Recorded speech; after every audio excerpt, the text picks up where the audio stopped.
Hello, folks. Today is Tuesday, October 1st, 2024.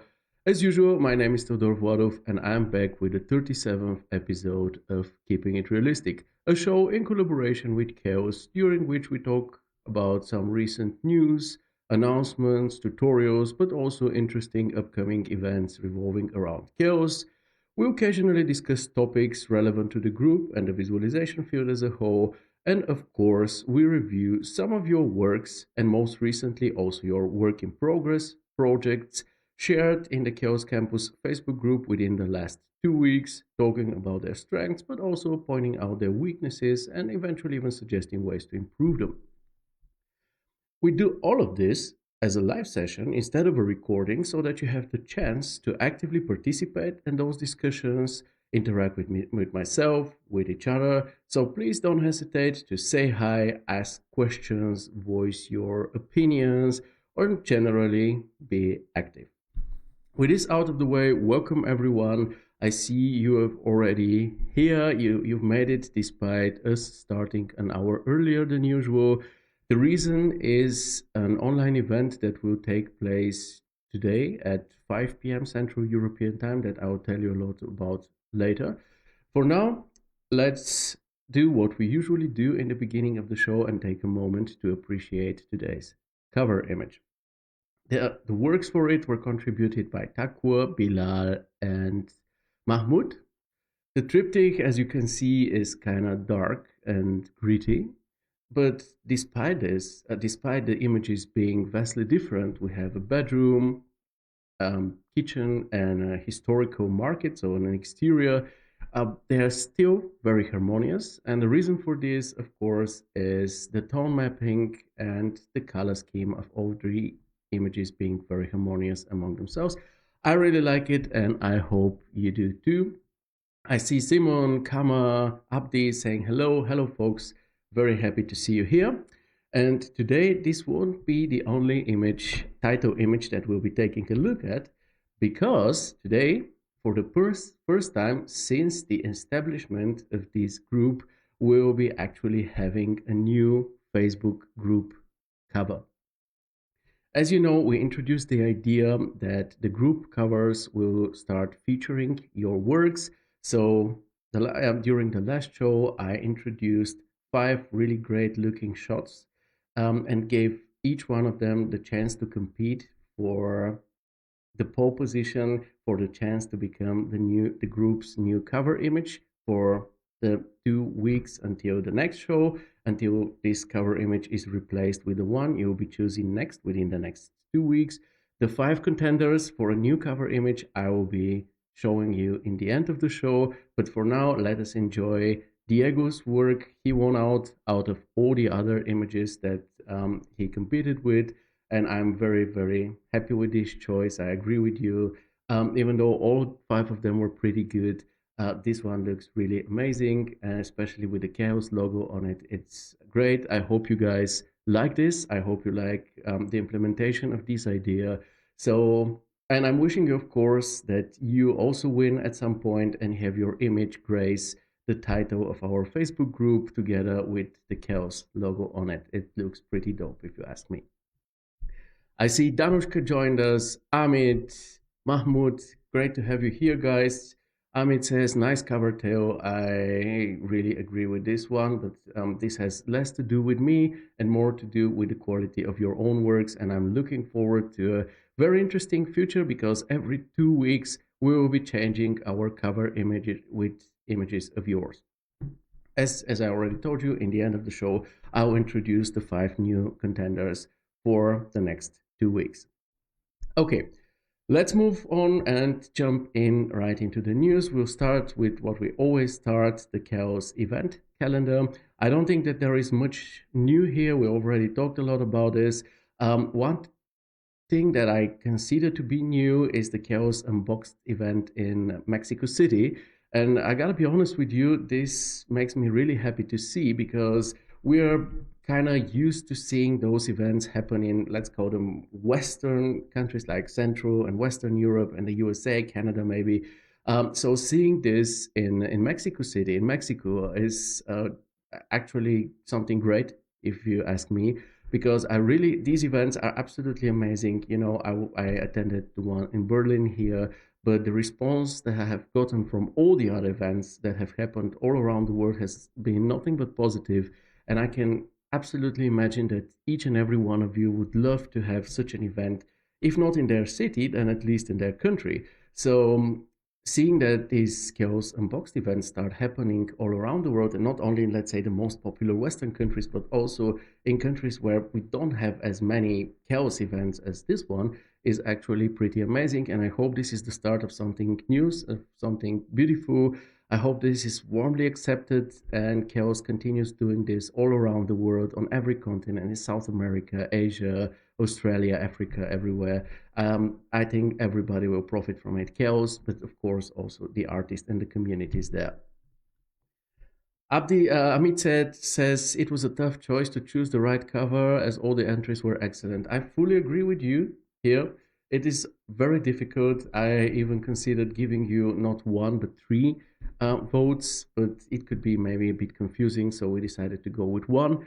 For now, maybe at some point when we have, let's say, more than 5 images for you to choose from, we'll go with you having 3 votes. I'm not sure. Let's see. Okay, anyway, enough about these upcoming on-site events. If they, for some reason, are not reachable for you because they're too far away or too expensive or whatever, even though the Chaos Unbox events are actually completely free, which is amazing. But yeah, you still gotta get there and something. So if you don't have the time or whatever to be able to reach one of those events, I still have some interesting online events for you, starting with the last episode of the Arvis Masterclasses with Creative Lighting, which will be this Thursday, October 3rd, 2024. It will be the last episode. There will be no recording as usual. So if you miss it, we won't be able to see it afterwards. So make sure to be there on time. It will start at 4 p.m. Central European time, the usual time our show starts. Today is an exception. We started an hour earlier. And what Nikos will be doing, he will be reviewing the submissions for this masterclass competition. I hope you remember this bedroom that you have to choose a persona from a popular TV or movie show, and then analyze them, then create mood boards based on that analysis, and in the last step, create a 2 bedroom shots based on all the previous steps. It's really beautiful, very interesting, very cool task.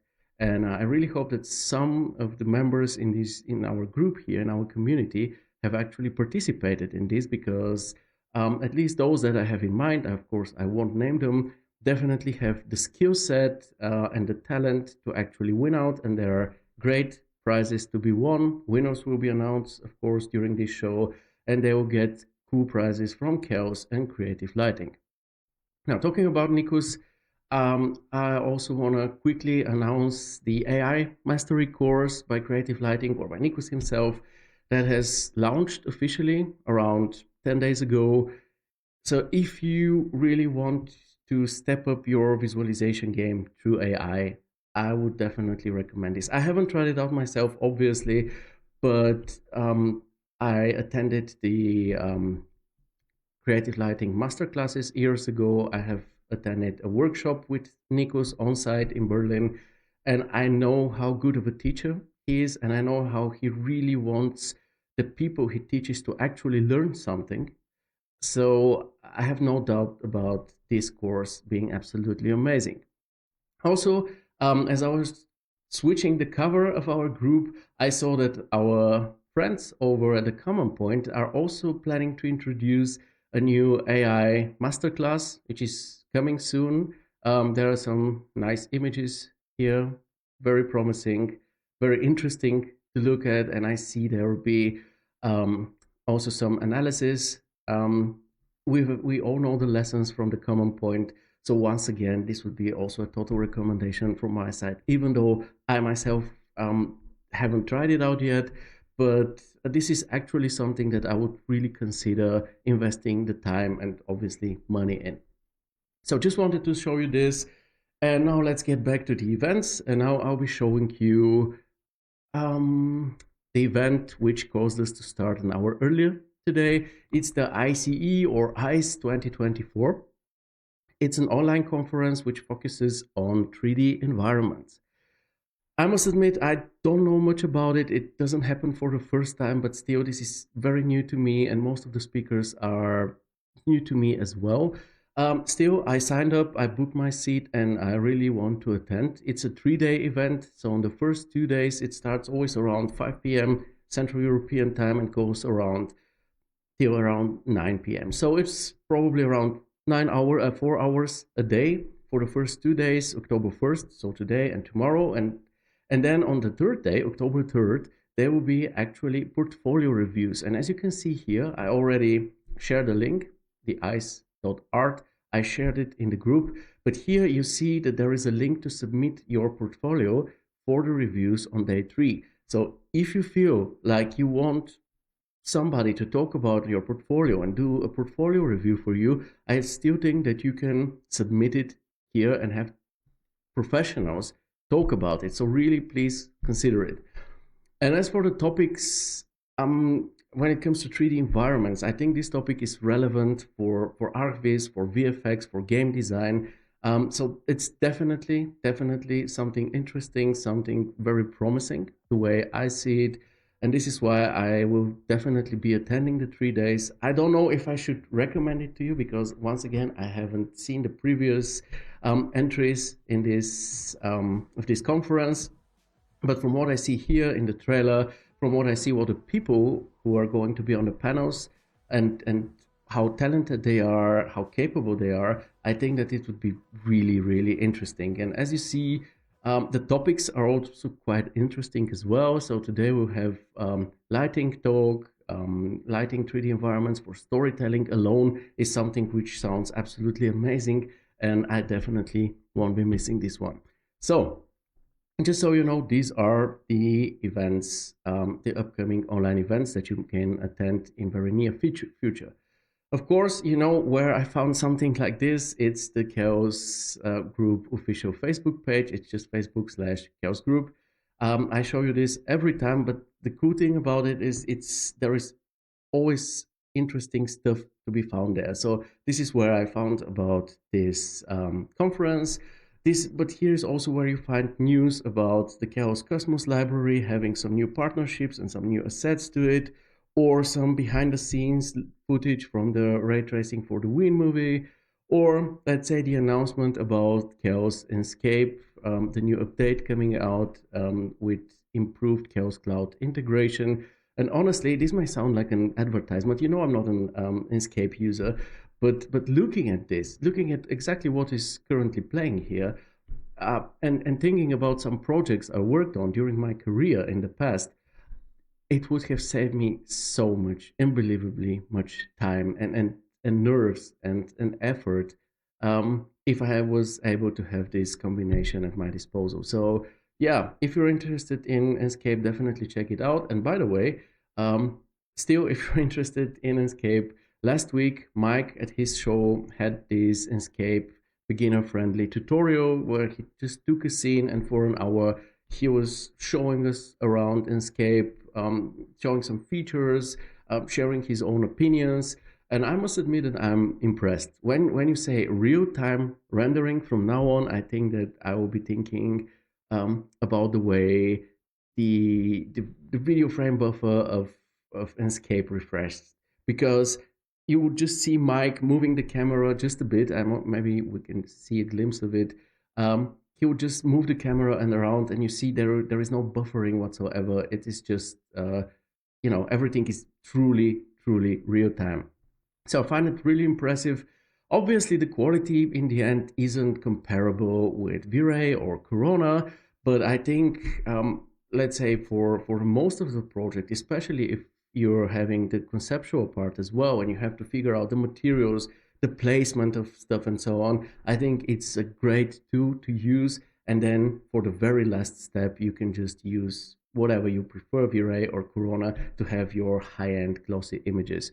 But Escape, in my book, is getting even higher, always higher and higher, because it's actually a very cool piece of software that I'm really impressed by. Even though I'm not using it and I don't really plan to switch over to it, but if I was, let's say, a designing architect, interior designer, I would probably go for an escape for in order to make sure that my concepts, that my architecture looks great and it works, and then I would just deliver it to a good 3D artist for the very final stage in order to make the best out of it in terms of, fascinating image. Okay, so Danushka says, haha, same feeling with D5. For quick turnaround projects, real-time render engine works wonders. Yeah, this is exactly the thing. For quick turnaround projects, of course, we have higher goals. We want to create super photorealism, and then I will always turn back. I don't know about the future, obviously, but at the current state of things, I always turn back to Corona. You saw a project I shared on Friday, and a lot of you were amazed by it. And I think it's either V-Ray or Corona where I can reach something like this. But yeah, let's go back to this Chaos Facebook page. Here we also get the announcement about the latest version of Forest Pack, Forest Pack 9. And I think it's very, very cool how Chaos, despite having its own Chaos Scatter, shares and supports their friends at i2Soft, because what Forest Pack is doing with this latest update, and especially with this Forest Ivy plugin for it, is truly, truly impressive. You know, dealing around with climbing plants, scattering them and creating them in general was a pain in the butt, and now it looks just like this. You see, this is as simple as it gets, and still there is so much that you can decide on your own, the density, the type of plant that you're scattering. There is a huge preset library here with, as you can see, more than 30 climbing plants. So this is something really, really impressive that i2 Software created there. I still haven't tried it out, but coming week I will do, because I'm very, very curious. One thing you gotta know, however, is that it is for the paid version, for the pro version of Forest Pack. So if you're using the free version and plan to continue to do so, then the way to do something, what you see here, is the Tyflow workaround that Abdi showed us in his Tyflow for Archviz tutorial series, just so you know. Okay, and one last thing before we move on to the learning part. Let me once again remind you about the CG Architect salary survey. It was Abdi says Forest Ivy is just amazing. It truly is. I really want to test it out, but I didn't really have the time recently. I was busy with you saw it, like photography, render studies, and with some personal stuff. So yeah, but this week I will definitely install it and try it out. Okay, back to the salary survey. It was only a few days ago when somebody actually asked in the group how much they should be charging for an image, and this is an answer that is very difficult to be. This question is very difficult to be answered, because there are multiple factors which contribute to this answer. But one of the most important factors is, I think, also the location. Where are you? How much does it cost in your area and stuff like this? Do you have international clients or local ones and stuff like this? And if you want to have a solid foundation in order to create or charge prices that actually make sense in the end, I think filling out this survey and getting a reliable outcome in the end is something which is very precious. You see, Ricardo's goal is to have 1,000 replies or more, so that the outcome of this survey is representative. So I will once again ask you, send it around to everyone that you know is into 3D or visualization and stuff. Just take the link, send it over to them, and let's get enough people to contribute to this survey so that we get a representative outcome out of it, which will in turn help us have better vision on everything happening in our field in terms of money, and better knowing how much we can charge for our work. So enough about the news. Let's take a look at the campus learning. Amit says, Abdi, you will come up with something similar again. This will make life easier for the free version users. Well, Abdi already came with the Tyflow Tyflow Ivy scattering. So I think this is just what you can be using for free because this tutorial was for the free version of Tyflow. Okay, let's take a look at some learning. We'll start with two tutorials by our friend and group member Bilal. First one will be the reproduction of a kitchen scene from scratch. It's for 3ds Max and V-Ray. It's important because the second one will be for Corona, and it includes all phases of this project creation. So it's a kitchen that he did after a reference, and here during these 4.5 hours, it's quite long, it's true, you will see the modeling phase, the material creation, the background creation, texturing, mapping, lighting setup, up until the tone mapping in the video frame buffer. Why did I do this? I don't know. Anyway, this is really, really cool. I really enjoyed it. I was actually there most of the time because it was like a live webinar, more or less. I was even chatting from time to time with Bilal. So it's a really good one. It's long, it's true, but it's worth it because you can actually follow along. There is even some project files that are available on Bilal's Patreon. If you want to support him, go there and get them. If not, just try to follow along without the files. But of course, supporting an artist is always great. The second tutorial, let me stop this one. The second tutorial is shorter. It's about creating realistic lighting, this time in Corona with 3ds Max. And this time we see a bit of modeling, a bit of material creation and texturing, and a lot of lighting setup. And as you can tell from the pictures in the very, very beginning, let me get them once again, the final outcome is really good. It's only 1.5 hours, only compared to the 4.5 hours from the first one. And it's definitely worth it because once again, it's easy to follow along. It's a simple scene. So thanks Bilal for sharing this. And now let's move over to Abdi. I see him already being active in the comments and discussing stuff with Amit. I won't be reading all of this because today we're trying to be a bit quicker with our show so that we are ready with it before it turns 5 a.m. in my time here.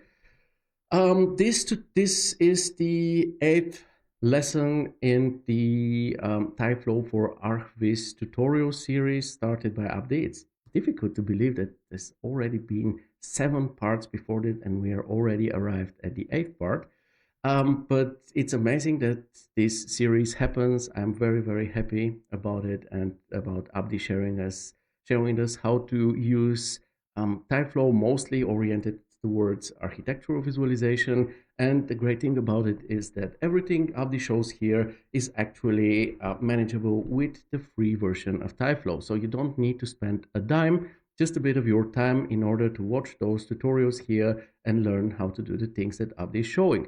In this particular case, he shows us how to do something very smart, how to easily replace elements and objects, which is very, very useful for multiple occasions, among which is, for example, something like this ceiling of this office situation, but it's also very useful for walls, floors, and whatnot. So, and it's really, really easy and really flexible with the help of Tyflow. And then you can do stuff very, very quickly. And again, it's not only for interiors or for ceilings. You can also use it on the outside, on exterior projects, let's say on a public square or something like this.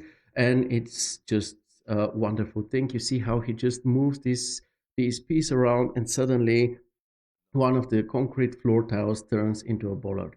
This is the easiest that it really gets. And I myself used it on the project that you saw in the beginning. This is actually a work of mine. And this is why I decided to tell you a bit more about it. Why is this thing so useful? So you see, what you see here is a nice, bright, evenly lit open office. But how this building looks like right now is more like this. So you see, we have these needlessly large movement zones, which still have a pretty confined feeling to them because there are no windows, there is no natural light, just closed doors. And once you enter an office, a workplace, then it looks like this, which is more or less something like a classier prison cell. Let's be honest here. So it's old school, it's dated, it's not really cool. It definitely needs renovation, and this is what my client wanted to do here. And so his plan was to knock down all the walls. You see, these walls are very, very thin. They have no structural significance to them. You can just knock them down, and then they're away because for the statics, we have these very large columns here with a domino structure. This is how it's called, at least here in Germany. So you don't actually need those walls. And when you tear them all down, you end up with something like this. It's an open office. And this open office will obviously also need a new ceiling. But as I'm the one coming up with this, new concept for the visualization, there is no concept from the let's say illumination concept from a professional regarding the placement of the light panels on this new ceiling. So it was up to me to figure out where I want them to be placed. So if every time I wanted to have a light somewhere, I had to actually manually put it there, it would take ages to figure out an appropriate lighting. But with what Abdi gave me as a solution with TyFlow, it was so easy for me to actually test out different configurations and arrangements and end up with something like this, which definitely works. As you can see, everything is properly and evenly illuminated, which unfortunately is important for an image like this. Unfortunately, why? Because you know me, I try to always have some nice contrast here and there, and I'm usually not a big friend of this type of even illumination, but for a big open office, this is what the client wanted. And I'm very happy that I get to show you this image because you're mostly used to seeing, this final, polished um, versions of my works that I personally approve of. And this is not only the case with me, but with many other artists that have a certain amount of experience behind their backs. And in this particular case, this is an image which looks nice, but I'm not satisfied with. Why? Because of this very even lighting and because of this enormous viewing and very unpleasant viewing angle. Why unpleasant? Because the client wanted to see absolutely everything from the enclosed wall here to the glazing to the right, all the workplaces, the think tank, the single workplaces, the cafeteria in the back, everything depicted on one shot and being equally important. And if you have watched the shows so far, you know that this is something that I actually advise against. So in this particular case, I did what the client wanted me to do. I delivered a clean solution and an image they were happy with, but I myself am not happy with this. So what I will be doing next at some point when I have the time for this, I will probably be changing the lighting hierarchy here. There are multiple ways to go about it. I would probably reduce the intensity of those ceiling lights.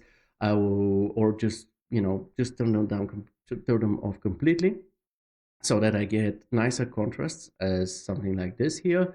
I will probably try out sunset streaming through this fully open glazing. And also I will probably be changing the cameras to not include the whole situation, but just specific fragments out of it. And this is why I'm happy that I was also able to show you this before I go into this secondary personal phase, rework it, and then share the images that you'll probably like more than this one. Okay, enough about this. Amit says it's a really nice work, Theo. I think that the plant would have had a dove in it. What did I say? It does have a depth of field, but not a strong one because the client didn't want it. It's sometimes you just have to do what the clients want you to do and then deal with it. It's the way it is. Danushka says, I think after our shot with special lighting would look really nice here. I think it would look really great here as well. This is the first thing that I will be experimenting with. Tani says a golden hour lighting would look cool too for that office. Exactly. These are exactly my thoughts, and I'm very happy that you also share your thoughts about it. This is exactly why we're doing a live show and not a recording, so that we can talk and discuss such topics. And Abdi says, thank you very much, Theo, for mentioning the tutorial and for providing the great images. You rock. No, in this case, you really rock because this helped me so incredibly much. Because here I couldn't work with an array because there is nothing that I can have in a tidy array because sometimes we have two panels, other times it's three ones. Here, some lights are missing, so an array wouldn't have been an option here. But your solution with TypeFlow helped me so incredibly much, and I think it's very important that we optimize our workflows the same way. Instead of modeling this, I just used RealClone for the glazing here, and you see it looks great, and it's parametric. It's just a few single fragments, and I already have wonderful looking glazing. So I think also that we had enough of the learning topic. We are already half an hour into the show, so maybe it's time to start talking about some of your works. Today we don't have a topic. The only thing that I would like to ask you about is, are you ready for a competition? I am thinking about one which could start in the middle of October and then go until the middle of December. So it would be a 2 month one, and the challenge itself wouldn't be like a huge one, but it would be a challenge. And again, you'll get the chance to win prizes and to get some recognition and to improve your skills. So, but let me know if, let's say, the timing is good, because if most of you say, you know what, I would love to have a challenge, but by the end of the year, I'm so busy, I don't have a time at all. Even if it's the tiniest challenge out there, I wouldn't have the time. Then we can just, move it over to the beginning of next year, for example. So gladly let me know in the comments how you feel about a small competition going from the middle of October to the middle of December. Amit asks, did you use HDRI or Corona Sun and Sky for the exterior lighting? Okay, in this case, I actually used an HDRI for the lighting, and what you see here is an actual photo. I was there, I visited the building, and I took some drone photos as well. And one of the photos that I took, I used as a background to have the actual background, what you actually see out of those windows, actually happen on the outside. So it's a mix of a backplate, of a backlit backplate, and an HDRI. And of course, tons of artificial interior illumination. And once again, this is actually not far away from the reality, because if you have an office like this, an open office, you usually go for an even lighting. So by the end, it will probably end up looking something like this. But this doesn't mean that this is, just because it's probably very close to reality, that it is a good image or an image that I'm satisfied with the way it is. So this is why I would probably go and change parts of it at some point. Mostly the lighting and again the cameras.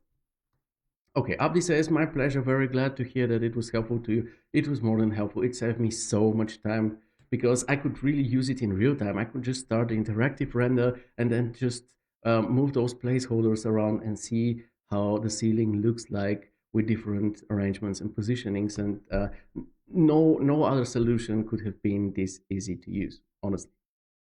Okay, now let's take a look at some work in progress stuff. So I will be focusing on the works that were submitted on last Friday. I asked you, or we did a survey on this, and you said you want to have a work in progress day every Friday. But of course, given that the show happens on a bi-weekly base, it means that one of the Fridays is pretty far away from the show time-wise. It's more than 10 days. And I think that if you share a current status quo of your work as a work in progress, and then I talk about it 10 days later, it doesn't really make sense. So in future, I'll be just focusing mostly on the work in progress Friday, which is closer to the show, because then we have just 3 or 4 days between you posting and me giving my feedback. As for the feedback by the group and by the others, I saw Danushka providing feedback, Mario, Amit, of course, then of course you get it at the moment you post. So today we'll be talking about 3 work in progress projects. Of course, I will immediately contradict myself in the beginning, because I will show you something that Kama shared not this Friday, but the Friday before. And the reason is that that it's an ongoing project that has two phases. It has the phases. The first phase he started on the previous Friday, and on the last one he shared the second phase. So, in order for all of us to better understand the whole project, I think we should start in the beginning, which is not from last, but from the Friday before that. Also, shout out to Kama. He was the first one to actually overcome his uncertainties because this is very normal. We're used to sharing the final outcome of our work, and suddenly someone is asking you to share something which isn't ready. It's like giving a taste of something that you're cooking which isn't finalized. It probably won't taste very good. So it needs a certain amount of courage to overcome your uncertainties and just put it out there. And Kama was actually the first one to do so. So once again, huge shout out to him. And also, what he did here really nicely is he did it in a very pragmatic way. He did it doesn't look like he spent hours or days preparing for this one. Instead, he made clay model render in a small resolution, as you can see, but it's visible enough. He did some labeling as well. He provided a reference too about his lighting concept goal and some description showing us what the whole project is about, what his ideas and goals are. I'll read this one. He says, "Hello, dear friends. I present to you my museum project in progress. For the lighting, I want to go towards this kind of concept. See attached image, so this one. This is what he tries to achieve in terms of lighting. At this stage, I want to have your suggestions, advice, orientation in terms of composition.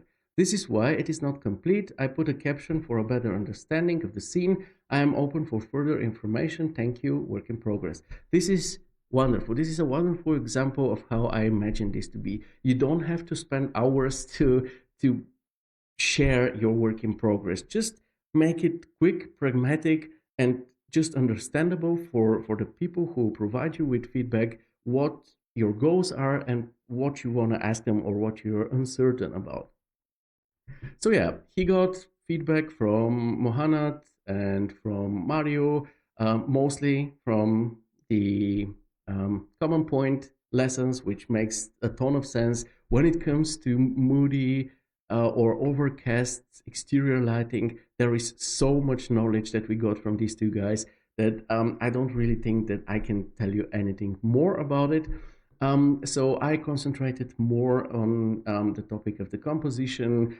I suggested that Kama widens his cropping because just showing a few millimeters of a surrounding building is, if anything, visually annoying, but nothing else. If you want to show it, then show it properly or just hide it, but don't just show like a 2 or 3 millimeters around the corner.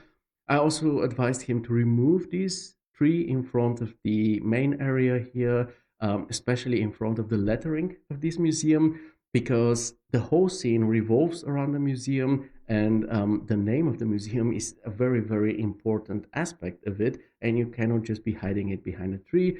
One last thing that I also suggested is putting a building here so that this street perspective has a hold and an end to it, because otherwise it becomes kind of visually prominent, sucking in the viewer's attention. Subhan joined us and he says, "Finally." Yes, finally what? Finally, you joined us. This is great. Okay, anyway, so this was the first phase of Kama's project, and last week on the last work in progress time, last Friday, he shared the second phase. He says, "Hello, dear friends. I present to you the progress of my project museum. I try to take into account the previous suggestions. At this point, I'm working on textures at the same time experimenting with the color palette. I still have to apply the right texture for the sidewalks and perfect them.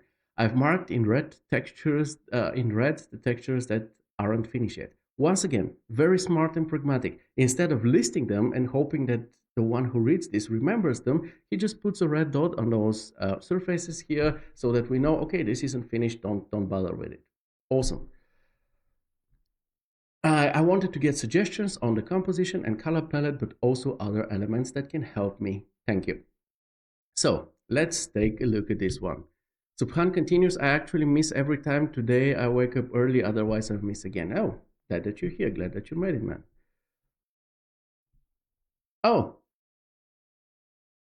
Amit says, Theo, have you hidden yourself today? Can't see your pretty face, man. Oh, you don't see me the whole time. Yeah, you could have said it earlier, but you don't definitely need to miss me there. Here I am, but I'm actually considering taking off my jacket. It's kind of warm here. We have this very weird weather where we have around 2 degrees in the morning and around 10 to 20 in the afternoon, depending on the day. So, yeah. Anyway, let's continue. Amit says, glad you made it back. Glad you told me, because otherwise I would have remained hidden throughout the whole show. Okay, so let's take a look at the second phase here. Obviously, the state right now is way, way more advanced. We have those nice surrounding buildings. Most surfaces are actually now textured, even though some of the texturing isn't yet finished, or the mapping isn't yet completely finished. We also have some really cool urban details here. So the cafe terrace furniture, we would only have it here in the foreground, which makes the foreground lively. We also have it here in the back as well. This also makes a lot of sense. Museums, galleries, big public buildings like this often have a cafe or a bar or a restaurant with some outdoor seating, and having these here just adds to the atmosphere and believability of this project. We also have this very cool coffee bike, which adds a lot of life to this public square. I really enjoy this one. And also the statue. The statue is actually a very important element. First of all, it's nicely prominent. It's so bold and red and big, and it also, on a subliminal level, it suggests that first of all, this is a public area, and secondly, that most likely the okay, let me check this one. I have trained for this. That Musée Arc is actually probably a museum about art. So an element like this may look a bit insignificant, but actually it is very, very important. Talking about the framing, because this was a big topic the first time around, we have this nice funnel effect. The foreground is coming together, widening our view, and suddenly after that we have this wide area which is bathing in the sunlight where our building is situated. This makes a lot of sense. This is very commonly used in photography and it looks great here. And of course, as I just mentioned, the lighting is definitely contributing to this great framing, because we have this dark foreground here and then the nicely lit up building. This is already very close to this one, to this initial reference. So this is absolutely awesome the way it is. Our hero building is absolutely in focus the way it should be. Now let's take a look at what we can do, or furtherly do, what further steps we can add in order to make this even better. Oh, Mario joined us. Man, you're usually not here because you're sleeping, because you're working at night, right? This glad to see you here. Subhan says I should come to your country. We have 55 normal, and sometimes it's hits 60. But I'm like camo handle heat easily. Okay, the degrees you mean? Okay, 60 degrees centigrade. Yeah, come over before you burn to death. Simon says, handsome boy, it is harder to focus on images when we sit hill.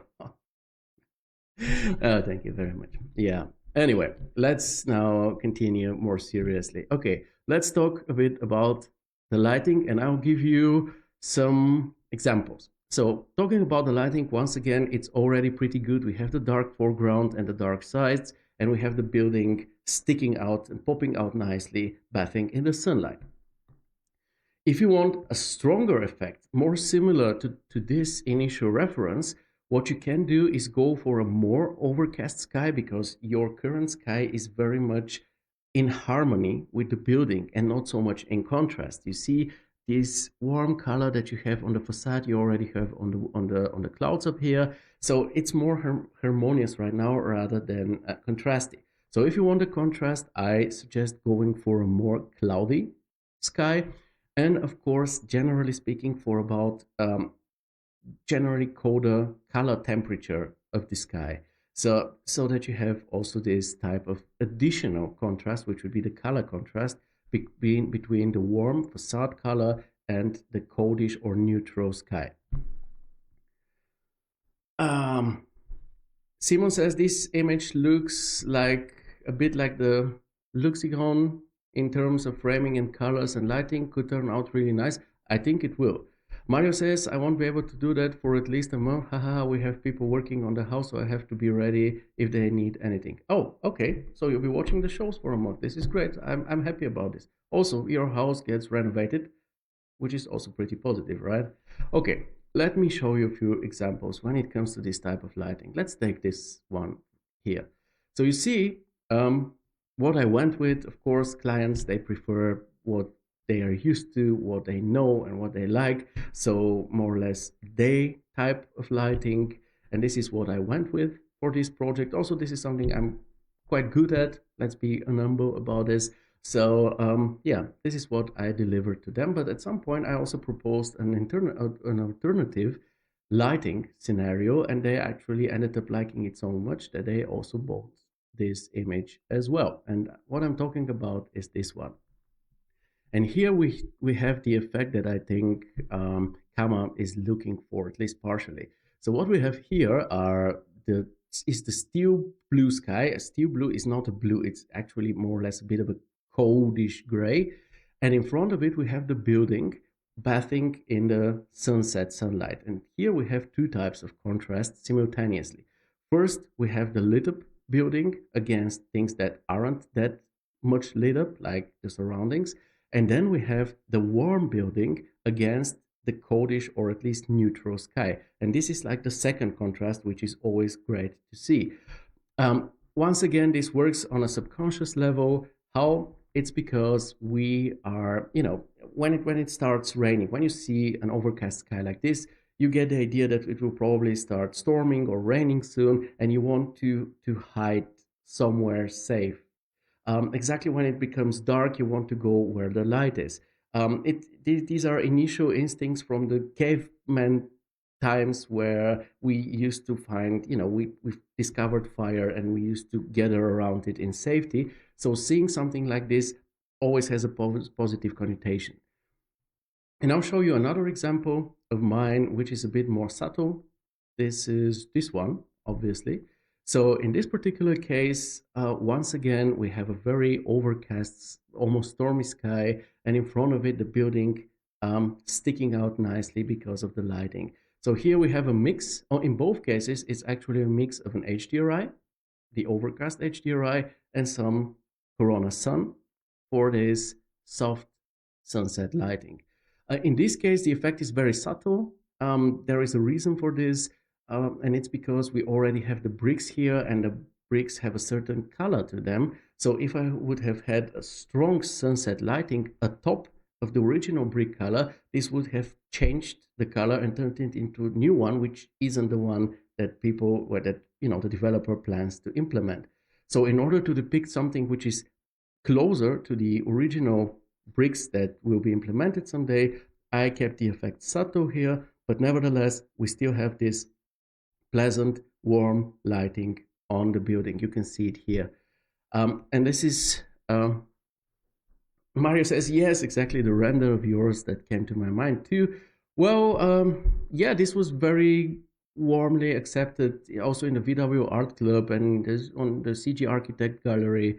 I really like this one because it's just a very nice mood. So yeah, I don't want to talk about my projects though. I want to talk about yours. So let's get back here. I think we talked enough about lighting. Let's talk a bit about the foreground. So let's isolate the foreground here and try to see what we can do with it. Of course, what you currently have is a classic street with sidewalks. So in order to make it a bit more interesting and not only rely on the asphalt texture, you can of course add something like a crosswalk here, pedestrian crossing. The positive thing about it would be, okay, I screw this up. This shouldn't look like this. I screwed up the perspective totally. Anyway, if you add a pedestrian crossing here, you not only have something interesting happening in the foreground, but you also have leading lines. You know, another term from photography, the leading lines, this will lead the viewer's eye towards the building. You're already very nicely doing this here on the side with these balconies. However, if I were you, I would replace this building for one that looks more like this.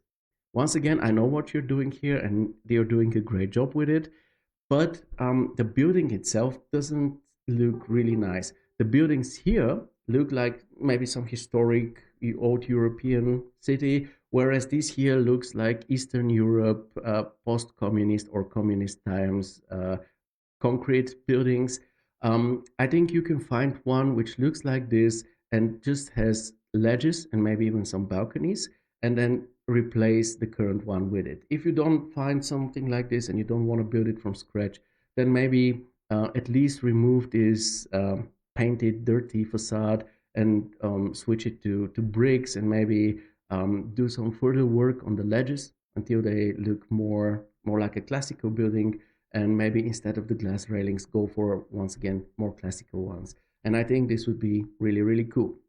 Now what you can do alternatively here, instead of this street, you can also try to establish a pedestrian zone, something like this. You can just let the street end somewhere here in an L form, and then you can just use maybe some, I don't know, some flat curbs or drains in order to show that cars are allowed to drive within this pedestrian zone, but this is not a street. Let me show you an example of something like this. So take a look at this one. Here you see there is a classic asphalt street here in the back, and then it just ends, and at some point we have two types of pavements and a flat curb separating them. The first type of pavement is, this is like the purely pedestrian area. The second type, this is the pedestrian plus vehicle area, which is here evidently with this bus driving on it. So if you do something like this, you of course have a bit more flexibility and freedom what you to do with your foreground. Because if you have a street in the foreground, what you can do with it is kind of limited. You can put a car, maybe a bike on it, a cyclist, but that's it. You cannot just put people or kids on the street because it's kind of dangerous. But if you have something like this, you see in this case, I think they are using a drain to separate the area where only pedestrians are, and the other area here where vehicles are also allowed to drive and park. And the good thing is, if you have something like this, in your case, you can of course be way more flexible and free what you put in the foreground. You can put benches, planters and whatnot, just cool stuff, and your foreground can become more interesting. And if we think back about the project that I just shown you here, you can also play more with your foreground and your general composition and storytelling. So here you see I didn't put my camera in the street and took the photo of this building. I put it here beneath the chairs of the cafe on the opposite side of the street. Why? Because this adds to the storytelling and to the atmosphere. Would this building have been further away from this cafe, I would have also put a sunshade atop and would have placed myself on one of the seats with a cup of coffee or maybe a wine glass in front of me, and then I would be viewing this building from a very leisure point of view of somebody who's just having a drink, which is awesome. Okay, let's get back here. Do I have any more suggestions? Yeah, of course, in and around the building. I think on the inside, you definitely need some interiors. Here, with the big glazing, I would say some type of exhibition on the inside. And here, this is where the entrance area is. And it's actually quite cool that we have a shadow here because the entrance area is in the dark. So what you can do next is go on the inside and add some light there. Maybe a reception or something like this, so that the entrance is lit up and is kind of sucking the viewers and the people in. This is what you want. If you want to appeal to architects and developers, You must know that entrance areas are always a very important part of every building, especially a public one like this. As for the square in front of the building, I would say just you already have some single people or maybe some couples or groups like a dad with a daughter. You can add more of those, but also add groups because it's typical to have some tourist groups gathering together in front of a building like this because before they get inside, buy tickets, and start taking a stroll to the museum. Also, you can add tour buses, a taxi rank, things like this. Everything which will make this scene really lively and make it look like a big city. And as I don't know who was it, Simon said, there is a ton of potential to this scene, and it could turn out really, really nicely. There is already a huge leap between the first um, phase of it that you shared 2 weeks ago and what you shared last Friday. And it's a pleasure to see this progress and be a part of it, actually. So, yeah, I'm looking forward to the next phase, and I think all the others are doing it too. Oh, here you are, Kama. He says, "Hi, I'm back. V-Ray Sun and HDRI map. This is what you're doing." So, yeah, you're using the same technique as I. Then you're flexible on how warm your light can be and exactly the angle that it is that you can use it with. And once again, if you want a stronger contrast between the building and the sky, then go for a more overcast sky in general.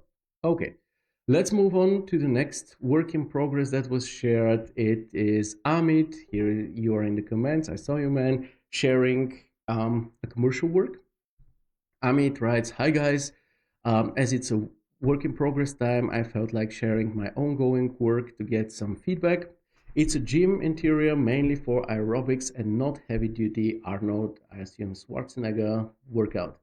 The client wanted a bit of dark interior so that the clients or the guys doing aerobics can focus more on them in the spotlights rather than having a very bright interior. They will also be using this space for recording videos and putting them online.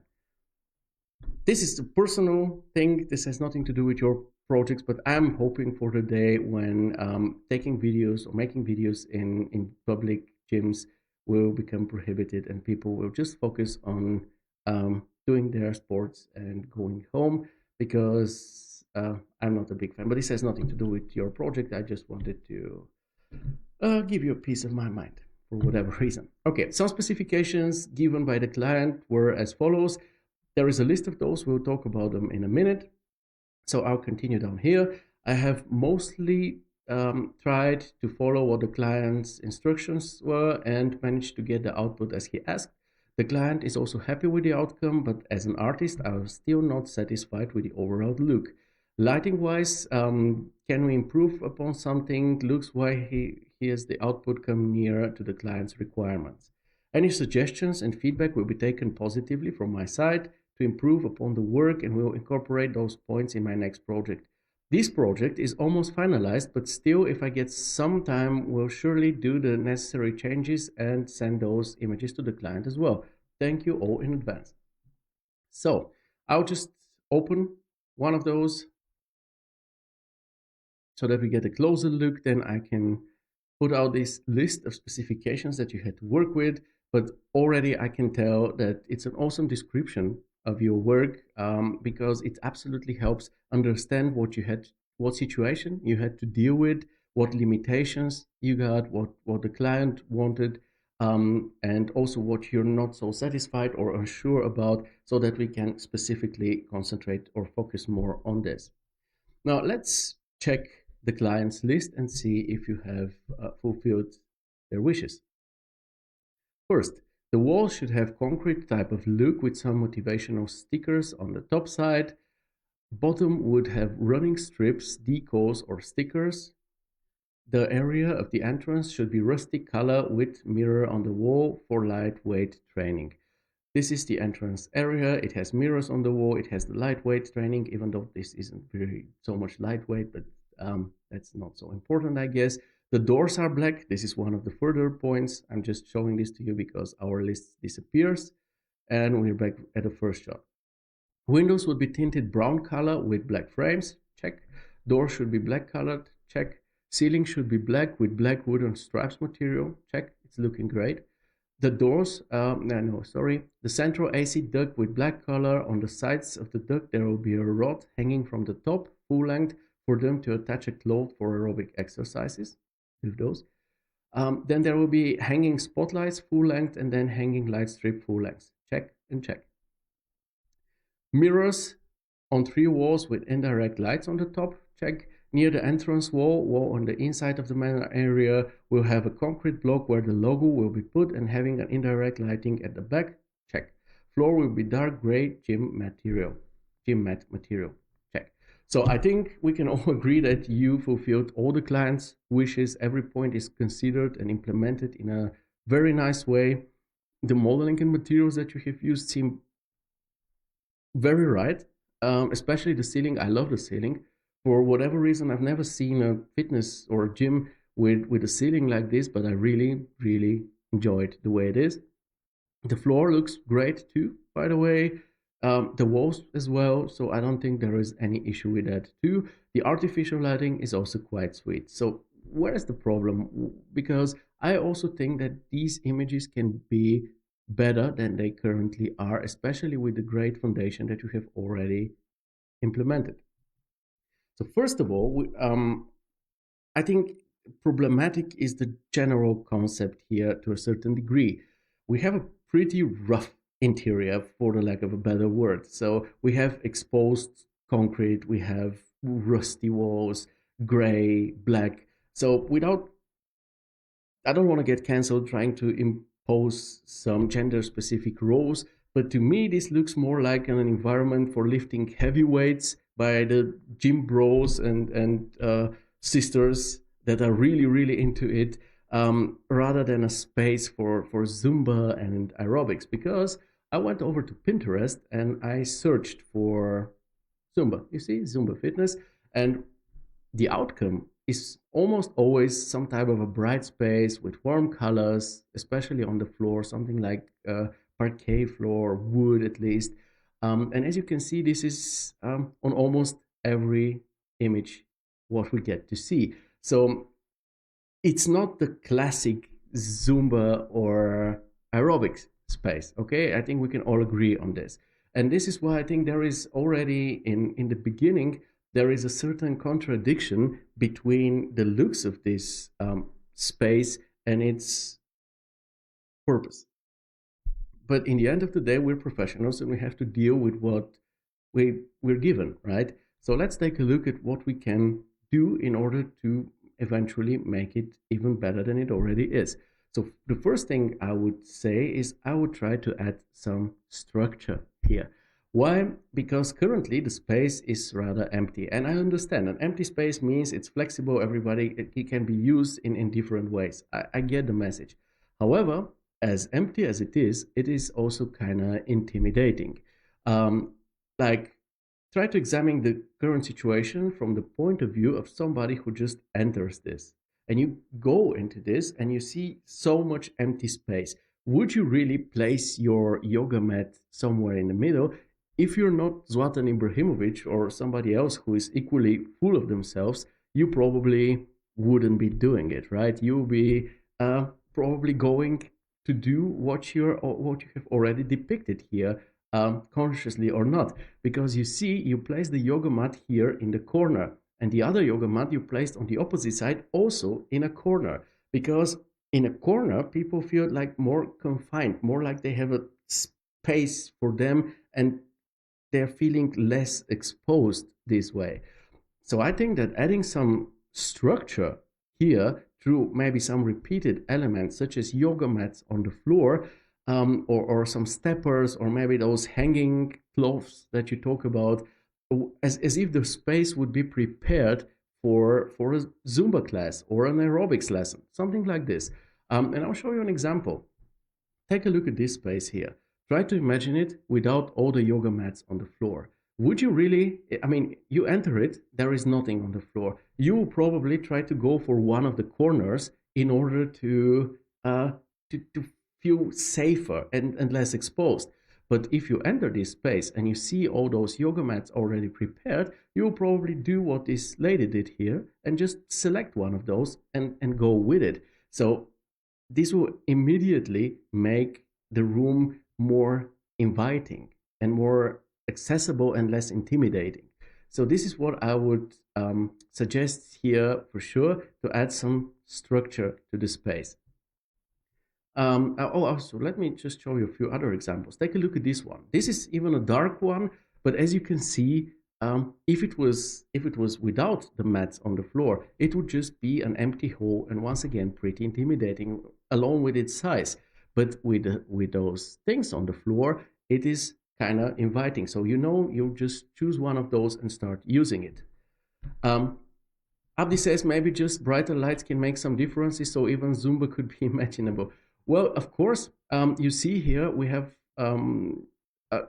generally a dark ceiling and dark walls, but a bright floor. In your case, however, you have this gray floor, and it makes it difficult to make it appear bright. Of course, you can pump up the lighting, as Abdi suggests, it's a good one, but I'm not sure if it will change so much because of this very dark floor, but you can definitely try it. Amit says, that's exactly what I told the client first, that a dark look would go for heavy workouts rather than aerobics, but the client insisted even after showing them references.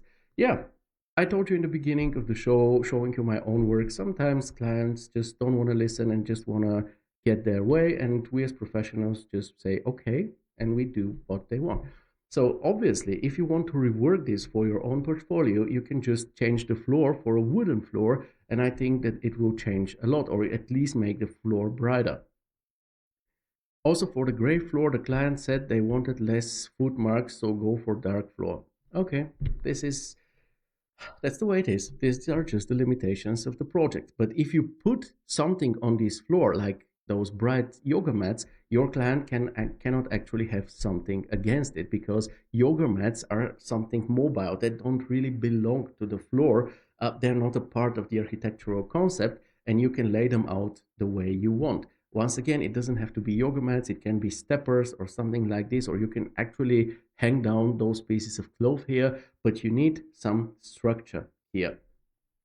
The second thing, which I think can be improved, is, or Abdi already mentioned it, is the lighting. So my initial thought, looking at those images, especially here, it's the reflection of the opposite side, especially looking at those windows, is like, why would Amit go for this very special pink sunset situation? And then it dawned on me that you have this type of brown tint on the windows that the client asked for. I don't understand this brown tint. I don't know why it is needed, but this is again one of the limitations that you have to work with. So let's see if we can do something about it. I think, yes, first thing what you can do is try to match the brown tint of the windows better to the rusty walls on the inside, because the rusty walls are more on the orange side, whereas this tint to the windows makes them look more on like pinkish red, and this doesn't really go together well. So one way you can go, if you want to keep this brown tint visible, is to try to match it as closely to those rusty walls as possible, because then you would have a more harmonious general color scheme.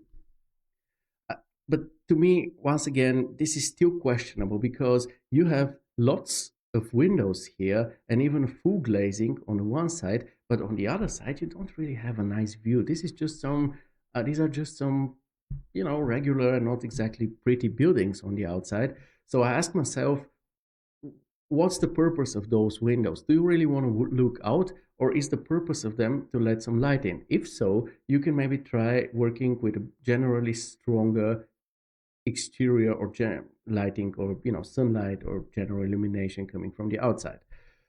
Solution B, however, would be going for the opposite and just going for an evening mood.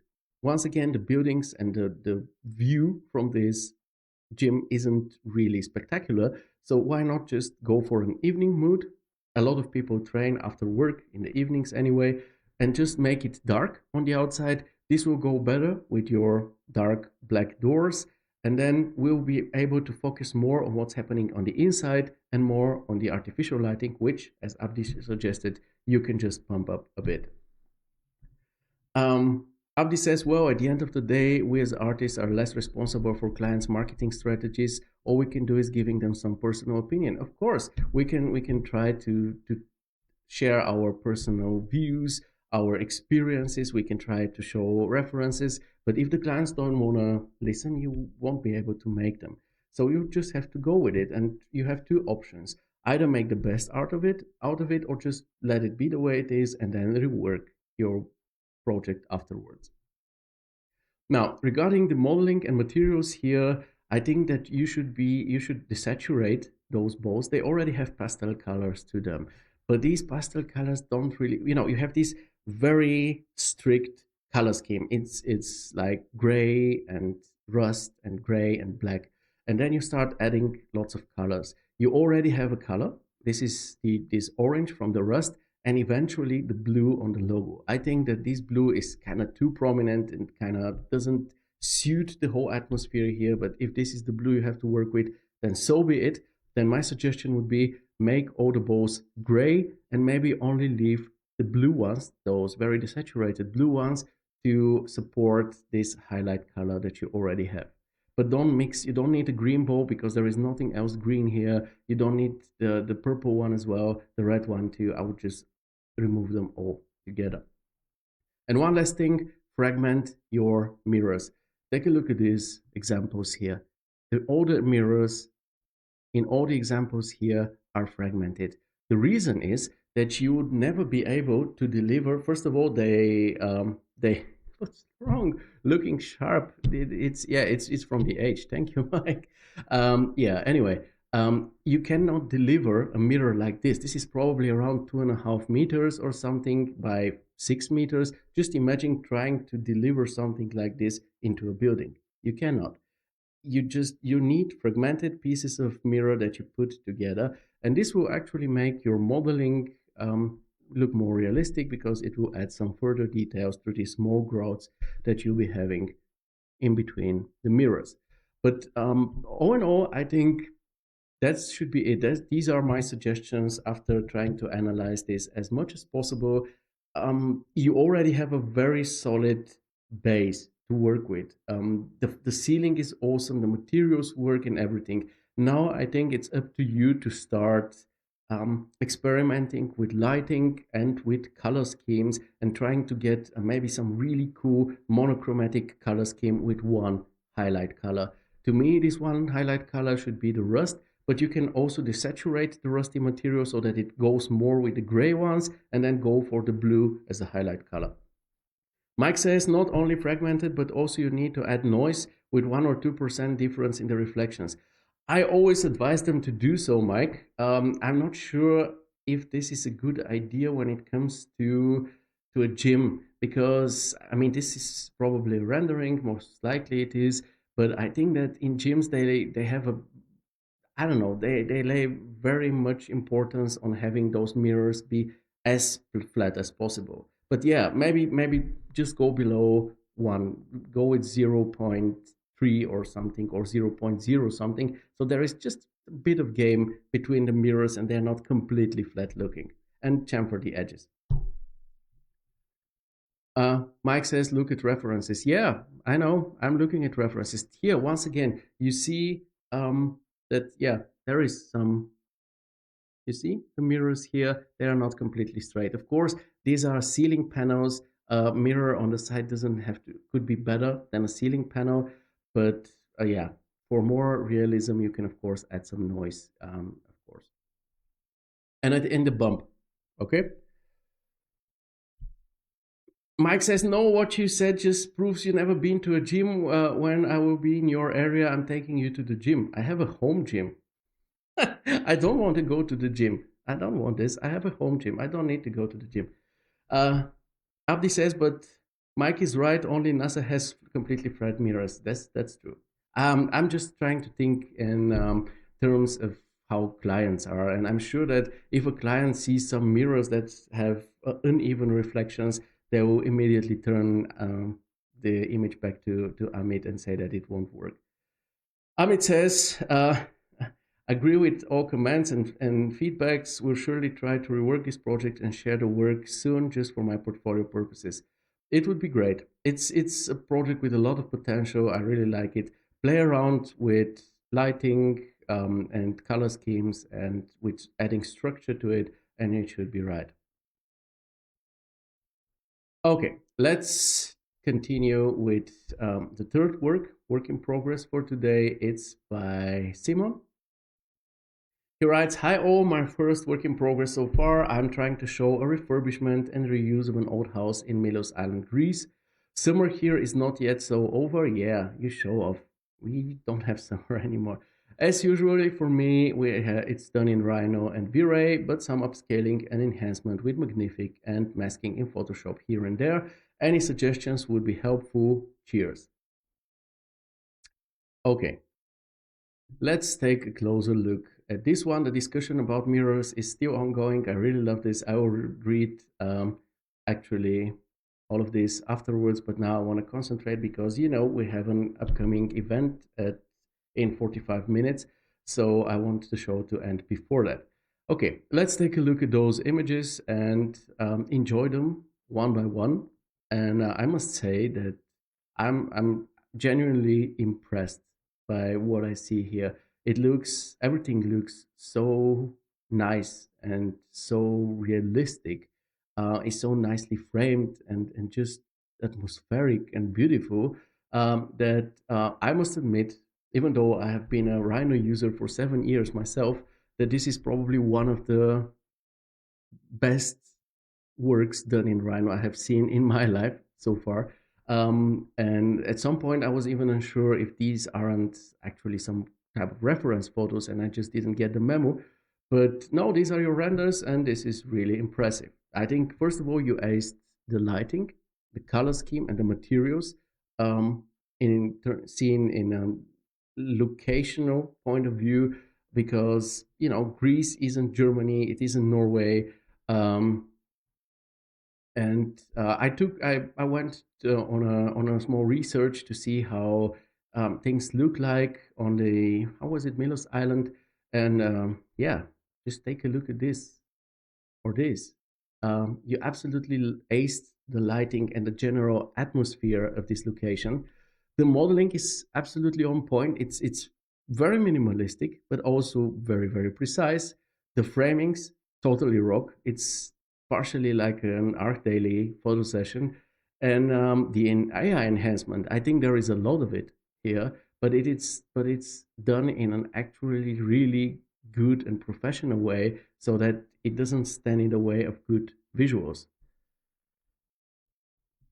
So yeah, I'm speechless, and I really don't know what to tell you, Simon, about this one. I mean, there are occasional clippings that you need to fix, and I'm not meaning the stuff down here, because this is actually imperfections. This counts to the imperfections, just some grass, uh, growing out of some grout in the concrete. But I mean, stuff like this here or there, it's just some plants clipping through solid walls. This shouldn't be the case. Also, I would advise you to maybe add some detail to the fence, especially here. I think there needs to be some designated gate area for this Tesla to be able to leave the property at all. And of course, you need to work a bit more on the background and the surroundings for a more, localized feeling. Oh, do that. Something like this. You see this typical Greek landscape in the back. I think your project is missing something like this. But all in all, I must say, and I don't know how this will sound, but if this is the work in progress state of your work, the final outcome will probably be one of the best works that have graced the group ever, honestly. Um, and yeah, I'm very much looking forward to it. I don't know what else to say. Abdi says, love these renders, Simon. The only thing, and I'm picky right now, is the missing wet map near the swimming pool. Just some slightly ones. Other than that, the images are looking brilliant. Keep up the greatness. I agree. Of course, this is a work in progress, so I didn't want to be, so nitpicky. There is also some wrong mapping up here. You need to rotate the mapping 90 degrees to the left or the right. But I'm talking about the general work, and it looks already absolutely impressive.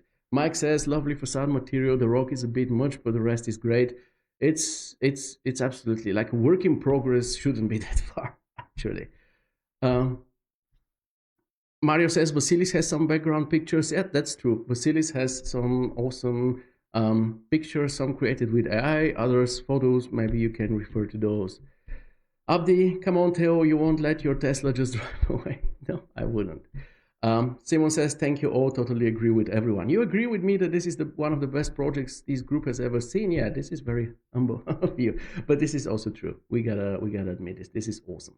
Okay, we talked about work in progress works. Now let's take a look at really a brief, quick look at some finished projects that I want to breeze through quickly with you because they're pretty cool and inspiring, and I like them. We'll start with Janita's work called Lonely Chair.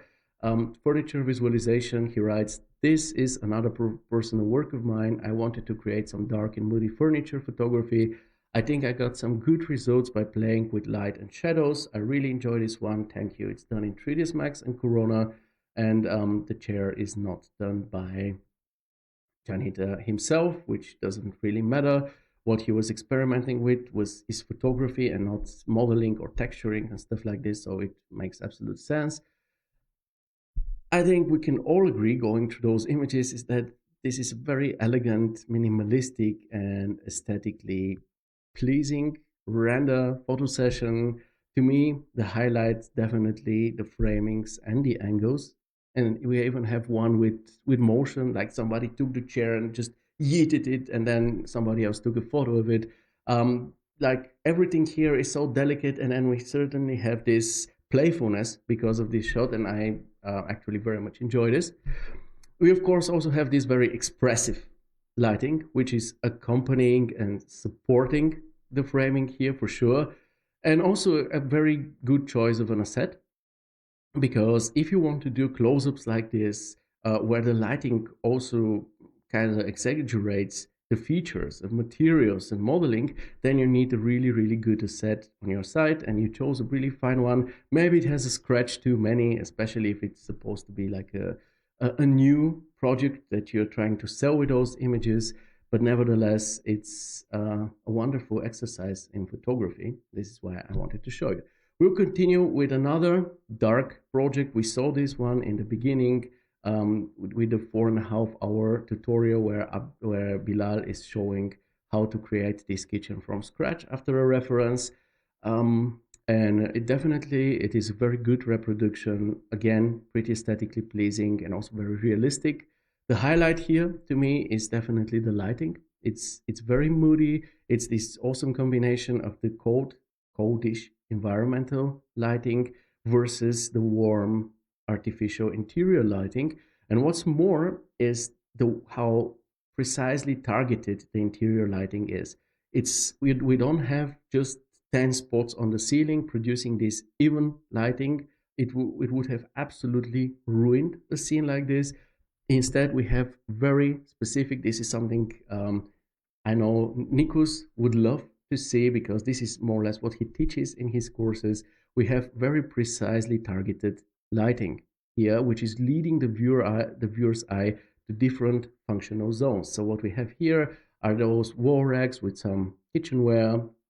Then we have the cooking area, then the, I don't know, enjoyable area on the island where you can just enjoy a cup of tea or your breakfast or whatever. Then we have the sink area, and then some further lighting in the area where you prepare coffee or something, which isn't fully illuminated, because when you prepare a coffee, most of the times, let's say early in the morning, you don't want to have this type of spotlight in your eyes, right? So it is a very gentle lighting, but also very precise and beautiful to look at, and it makes tonal contrasts like this possible. If, once again, should, let's say, the kitchen fronts here have been lit up exactly as strongly illuminated as the countertop here, because of some even uniform lighting that we sometimes see and really tend to criticize in this show, then something like this, neither the silhouettes nor these tonal contrasts would have been possible. Of course, we also have some really good materials, very realistic looking, especially the floor, but also the wood. And when we zoom in, we still see these material properties that are so important to look right. You see, this here looks like some type of veneer, which makes a lot of sense. This looks more like massive wood, which is just polished, and this looks like marble. And there are vast differences between all those three materials and even between the two types of wood. Also, generally speaking, great choice of assets. They have really solid quality to them and just look very fine. And this is very important for a minimalistic scene like this. Every asset needs to have a high quality to it, because other than that, it immediately becomes artificial and starts looking like a rendering. The only bad thing about this project, I have to say, is actually that you failed to mention that it is a reproduction of an existing one. I don't see any ill intentions on your side here, because in your tutorial in the beginning you immediately show your reference image. So just in future, make sure to credit the original photographer or the original project. Maybe send a link to it, so that people know that this is a reproduction. There is nothing wrong with reproducing architecture. In fact, and Mike will definitely agree, this is one of the best ways of learning and exercising your skills. Now, after two very dark projects, we get to a project that will get us from the darkness into the light. It's a project by Mahmoud. He writes, "My latest project for the Future Design Studio. The challenge was to build Arabian details to showcase the old market of Baghdad. It's for design students in our university. As advanced workshop, it took 11 hours on 4 days." Um, if I get it right, all of this here has been done in 11 hours. If so, this is truly fascinating. I won't be able to pull off something like this in 11 hours, but if you do, then Godspeed to you. You're amazing. Different software has been used. Rhino for the 3D modeling. Second very cool project with Rhino today. It seems like working with Rhino and V-Ray has come a long way since I stopped using it, but I see more and more wonderful looking projects done in Rhino. Grasshopper for the cloth simulation, V-Ray for the render, and Substance Painter and Sampler for the texturing some parts of the geometry. Midjourney to create a mood board, and Crea to enhance the characters. Looking forward to your comments and feedback. So awesome description. First of all, it's absolutely great to hear this detailed workflow and what piece of software you use what for. And secondly, it's also great to understand what the whole project is about. It's definitely an exciting and unique topic for sure, and also a difficult one. I gotta say, it's not something everybody can pull off, but the execution in the end is definitely impressive. To me, here the highlight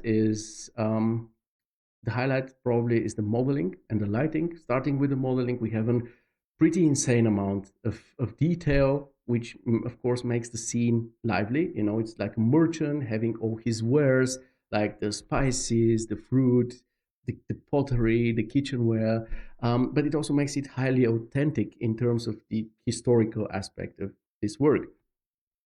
Another great thing about it is the lighting, especially on this evening shot. This is why I'm staying in it so far, because it adds so much to the emotion and the storytelling. It also looks believable, to me at least. It looks like the light produced for this market stand is actually coming from those lanterns that you see here. Also, they produce really beautiful patterns on the walls. Really enjoy this one. We have this volumetric effect here, which helps us better focus on the merchant himself. And of course, this color contrast between the warm lighting of the lanterns and the surrounding coat GI. But the day shots also have very clear and nice lighting. It's just not as impressive and impactful as the evening one. Materials generally look great to me, add further realism and authenticity. They're they're kind of over the top, I think, because it looks like some type of a wild animal was here, or some kind of battle found place here. This is why everything is being more torn to pieces and very thinned out and torn apart. But I think it just goes with the whole emotion and mood of this project. So I don't see it as a huge issue. Here, another example of this over the top. And I don't mean that this announcement is placed upon this beam with a dagger. It's rather this pirate map style of paper, which is definitely too weathered, almost cartoonishly so.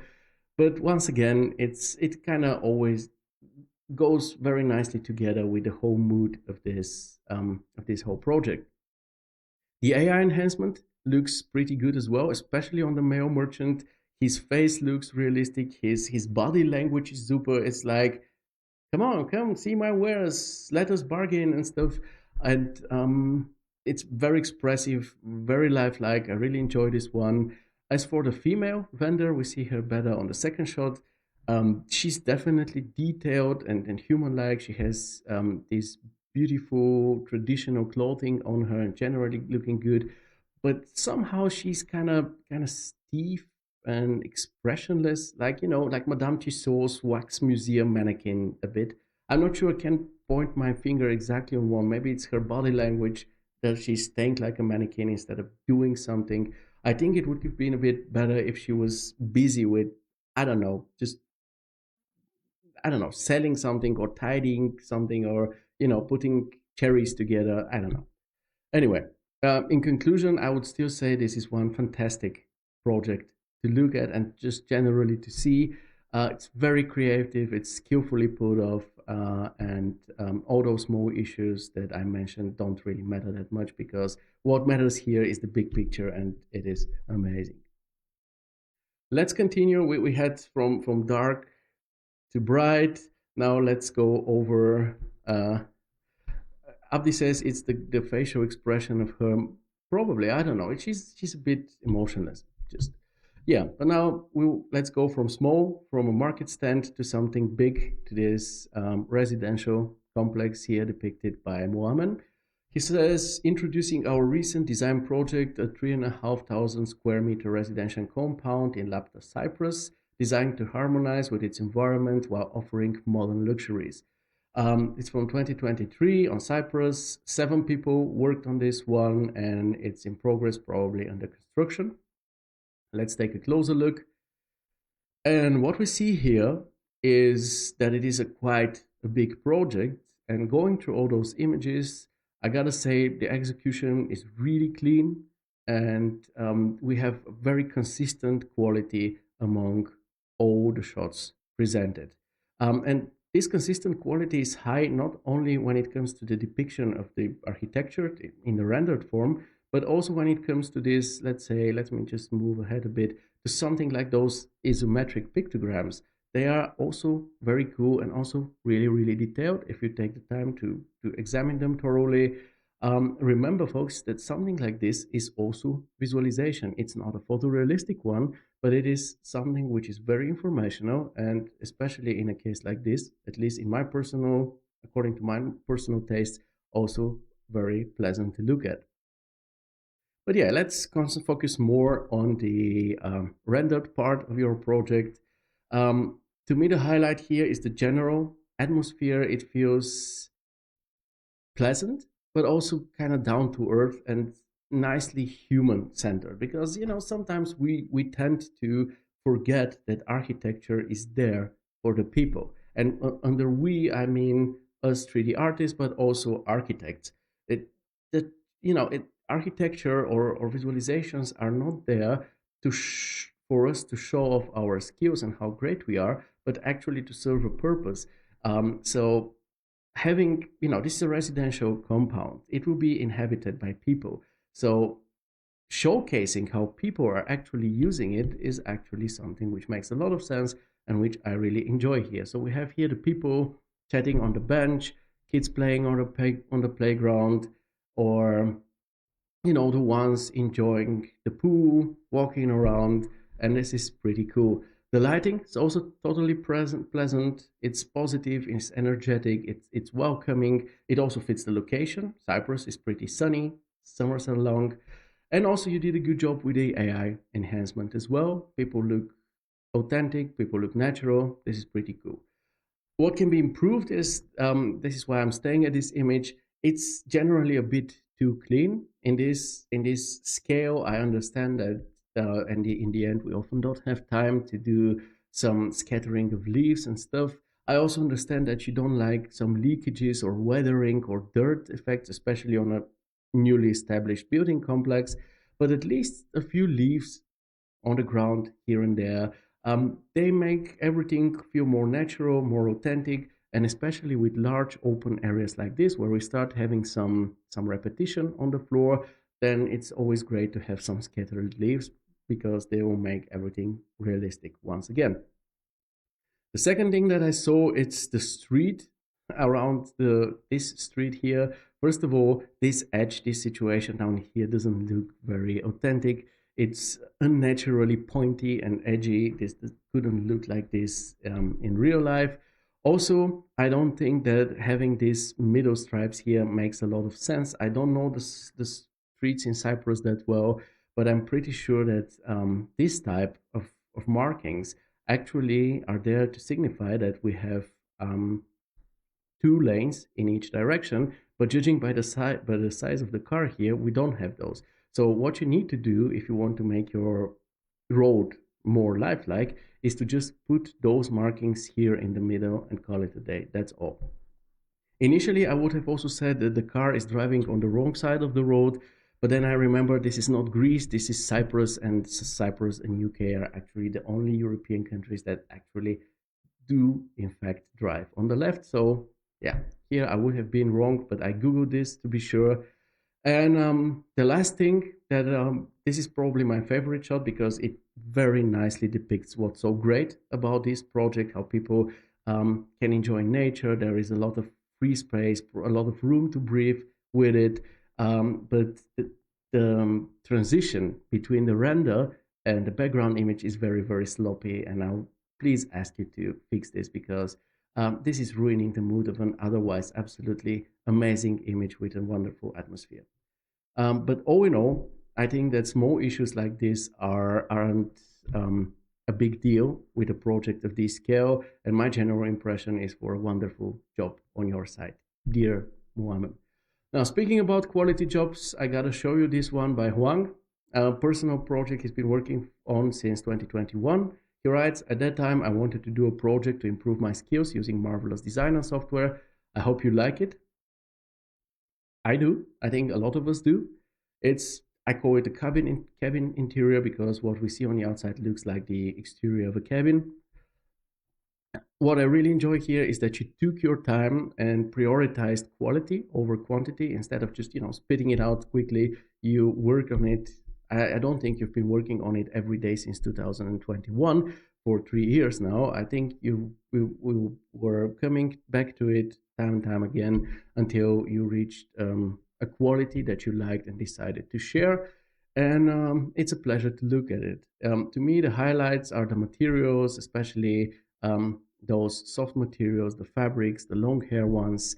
The wall arrangement on the very first shot is something which also looks amazing. It's really beautiful and also kind of feels natural, like a real human being went there and thought about how to arrange those images together around this very elegant and delicate wall rack and together with this lamp. And this whole arrangement here is just beautiful. Great selection of assets too. Um, Generally speaking, also good modeling, good materials, lighting, framings, make for a realistic scene. Maybe on the very last shot here, I would advise you to extend the framing a bit to the right so that you give this hanging chair a bit more room to breathe so that it doesn't barely fit into the composition.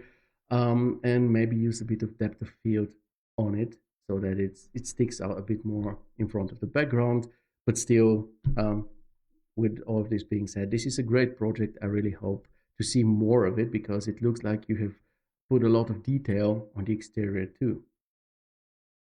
And now let's take a look at some bikes. I'll just read Mahmoud's feedback. He says, thanks for the positive comments. I intend to soon make an animation through Vantage for this scene with some Arabic music. This would definitely look cool. Maybe animate the people. This would make it even livelier and cooler, or then remove them. Because if we have a scene which is animated and then that it has music, but the people are stiff, it would be a pity, in my opinion.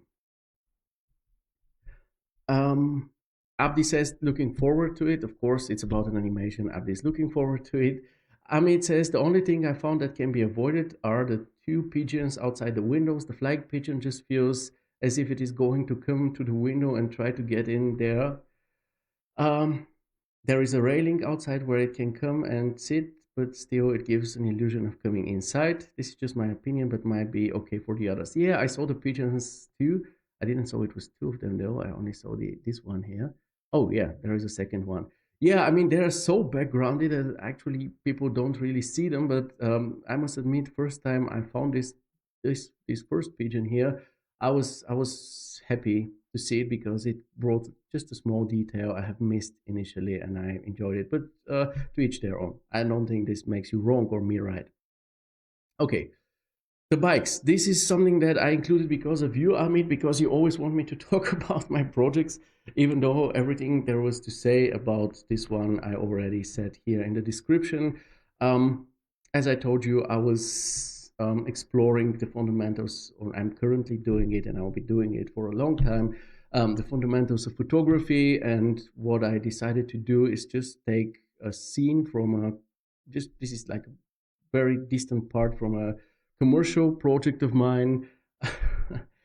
And I just decided to experiment with sequences, meaning that I wanted to keep focusing on the same motive, but with varying camera positioning, focal lengths, and viewing distances, in order to create different outcomes and probably shots with different meanings to them.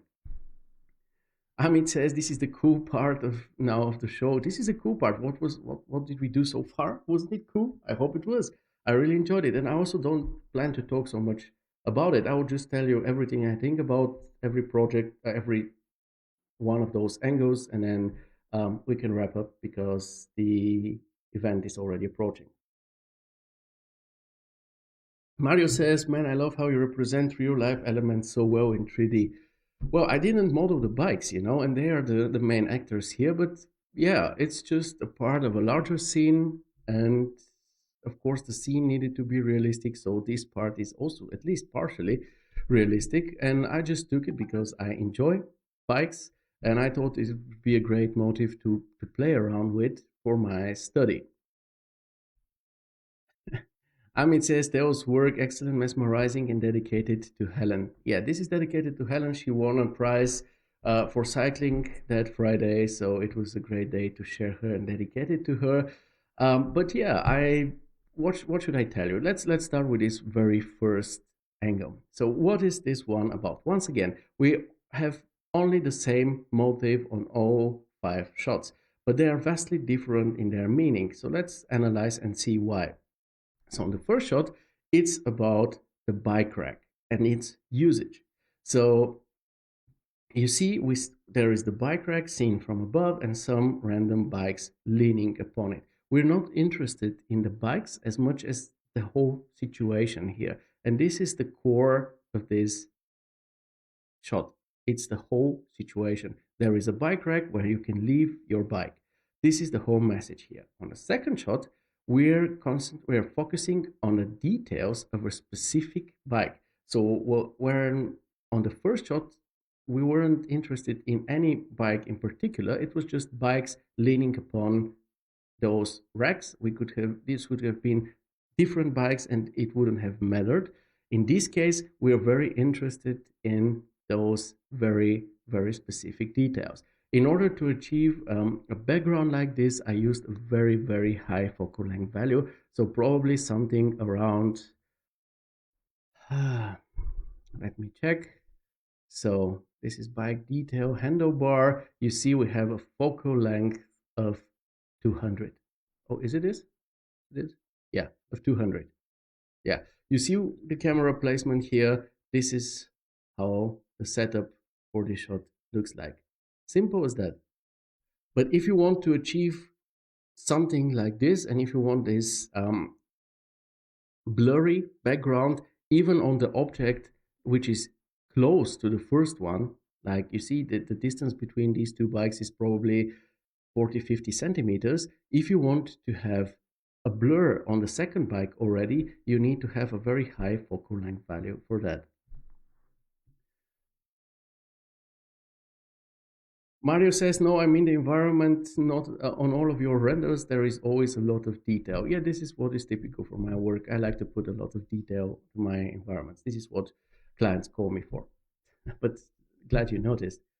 Mario says, where are those bikes from? Actually, one of those is from the Cosmos library, believe it or not. And this is exactly the one that I zoomed in on. This is this one. So we have some really, really good assets in the Cosmos library. And you see it. This is the blue one. This is the one I'm focusing on for this shot. There it is. Mario says, wow, the merge in the tree part is texture. Merge in the tree part. I'm not sure what you are referring to. Okay, I lost what we are talking about. The merge that you see here is a texture. Yeah, this is a scattered merge. I like to work as much with geometry as possible and try to avoid displacement if possible too. For some reason, I feel that working with geometry, even if it creates tons of polygons, is kind of more pleasant to work with than displacement. Kama says Cosmos is really nice. Yes, Cosmos is absolutely amazing. Not every asset is like this one, but there are tons of really, really good assets you can totally zoom in on. Okay, let's continue with the third shot. On the third shot, this is very similar to the first one. You can say, okay, you once again see parked bikes on a bike rack. The difference here is that this time we're also including the building. So let's say this building here is hiring people and has a website and is stating that you have a parking space if you want to park your car, but also there is a bike rack if you're coming with a bicycle to work. And then this is the photo they will be using. They won't be using this one because this is a bike rack photo. This is more like a photo for as an advertisement for this bike rack, whereas this one is a photo showcasing the possibility to park your bikes by the building that you want to work in. So this is the difference. This time we included the building even though it's not in focus. And now it starts getting more artsy, more hypnotic, because now we have this shot where we have these circles in perspective. And this is, of course, more of an artsy shot. The purpose of it is just to be cool. At least this was my purpose. Okay. Abdi says, so it is not a texture in this case because you said it is a mesh. I usually use forest spec. No, yeah, sorry, I was confusing in this case. So no, the merge that you see on the floor is scattered geometry. It's not a texture. The texture is the one that you see, of course, here on the pavement and also beneath the grass. But the grass itself, the mulch and scattered leaves and stuff like this is always scattered geometry. Sorry for the confusion. Okay. So you got the difference between the first shot and the third one. The fourth one is again just an artsy, cool central perspective. And then we have the last one, which could be seen as a detailed shot, but this wasn't my main goal. My main goal was to make this very hypnotic, concentric shot, which is just cool to look at because sometimes we do shots that are just a pleasure to look at and nothing more. And this is one of those situations. Of course, I could have removed the bikes in the back, but I actually liked those circles happening there and being blurry, so I just left it in. Kama says maybe put a character like a dog or a cat. Yeah, why not? You know, in this particular case, I could have also added scratches or stuff like this to the bicycles, especially to this close-up here. Some scratches, some dirt would have made everything more realistic. But once again, I actually rendered those out in full resolution for you guys because I don't really plan to use those shots elsewhere on social media or on my page. And I myself would have been happy with just render previews because, once again, what I'm experimenting with here was photography and not like photorealism or something. They just turned out quite fine, so I decided to share them with you. But this was not my main goal. This is why I didn't add anything, either scratches, dirt, imperfections, decals, whatnot. I just wanted to test photography. This is the thing. Mike says, I love those images. You really are good with the greens, mate. Sexy. Yeah, I like greens. It's just I just figured out that maybe this is something that I'm missing here in Germany because we don't have as much sun as I'm used to coming from Bulgaria. And I think I'm just missing it because here there are lots of gloomy days where it rains or it's just gray outside. And having this lush greenery is just good for my own mental health. Let's go it like this. Mike says, I vote for a snail, not a dog. A snail would have been really cool, something like a ladybug or something, like a really, really macro. But yeah, that's it. At some point, I thought I might ask something. Theo, if possible, can we see the lighting setup with respect to the cameras? The lighting setup is as easy as possible. There is nothing um, particularly difficult to the light. It's just the sun. This is it. Sun and sky. That's it. And the sun is coming from, let me just go right here so that you can see it. So it's coming from the right, and all my cameras are somewhere around here against the building because my model ends here, so I didn't have any cameras on the other side. But as you can see, more or less, most of the cameras are around 80 to 90 degrees to the sun direction. That is really it. And if you want to see, oh, yeah, everything is quite slow because it's a big heavy model. But if you want to see my video frame buffer, I had it open somewhere. Yeah, this is the tone mapping setup. Exposure of minus dry, highlight compression just a bit, 1.1, white balance as it is, green magenta tint as it is, contrast just a bit up. I sometimes leave it at 1, this time it's 2. The ACES out value, I have at 0.2. I don't want it to be very, very strong because otherwise the darks become very dark. Some filmic tone mapping, some filmic highlight compression with 0.5 and rich shadows with 0.1, just a bit. An LUT, it's just the contrast hard. This is the one I tend to use most of the time. And vignetting, I always use vignette and a strong one with 0.1. Bloom and glare, only for this one, only for the shot that you see here, so that I get those nice flare effects that you saw here, like this one. You see, this one and this one, they are just funky. I love them, and that's it. Mario says, that's one heavy file, I can tell. Well, yeah, it's like around 1 gig. Not the heaviest. I have had some that are around 3 or 4. This is 1 gig. This is actually pretty moderate for my standards. Kama says, here we have a lot of sun. You're in Senegal, man? Yeah, I assume so. Amit says, thanks, Theo, for sharing the setup. There wasn't much of a setup.